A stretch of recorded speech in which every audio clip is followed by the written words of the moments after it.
We're in Times Square, named after the newspaper that moved here in 1904. Times Square has become a capital of advertising, entertainment, consumer culture, and urban tourism. It's the symbolic center of the city, the crossroads of the world, where Broadway intersects awkwardly with 7th Avenue. It's also the part of the city that changes the fastest. You leave for a week and you come back to find a skyscraper. In less than a decade, hundreds of floors of office space have been added just to 42nd Street. So it's the last place to feel nostalgic. This area's always been about, if not progress, at least change. However, we lost the Howard Johnsons in July of 2005. It had been there on that corner for 46 years with its famous Simple Simon and the Pie Man sign. And many an actor consoled themselves here after blowing an audition with one of the 13 original Howard Johnson flavored ice creams or one of the very, very cheap martinis. 50 bucks says it's going to be a bank, a Dwayne Reed, or a Starbucks. The northern part of Times Square is actually called Duffy Square, and it's undergoing a major renovation.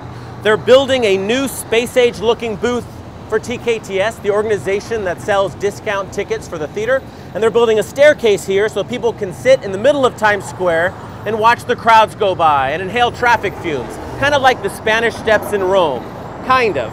I'm picturing lots of Big Mac wrappers floating in puddles of urine, but hopefully I'm wrong. Now quick, let's go look at this building before it's destroyed. Though it was landmarked in the summer of 1999, you never know. Most people in Times Square don't even give it a second glance, and on this side, it's mainly obstructed by billboards anyway. This is the I. Miller Building, and it went up in the late 1800s, before the New York Times moved here, when the area was known as Longacre Square and horses and horse accoutrements were sold here. The building was renovated for the I. Miller Shoe Company and opened in 1929, with 3,000 people in attendance. Israel Miller was a Polish-American shoemaker and who designed shoes for theatrical productions and then for the actors themselves. In the 20s, he asked the public to vote for their favorite actresses, and you see them there in their famous roles. For opera, Rosa Ponselle as Norma. For movies, Mary Pickford as Little Lord Fauntleroy.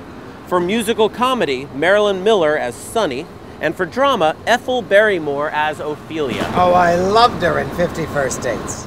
Oh no, that's not Ethel Barrymore, that's Drew Barrymore. They cut the first name off, but it's supposed to say Ethel Barrymore. Oh, you mean the one in The Wedding Singer? No, again, that's Drew Barrymore. No, Ethel Barrymore was this incredible actress. They're related, but no. Speaking of relations, a bit of fascinating trivia. These were sculpted by A. Stirling Calder, father of Alexander Calder, inventor of the mobile, whose sculptures can be seen in New York and around the world. No, again, that's Drew Barrymore.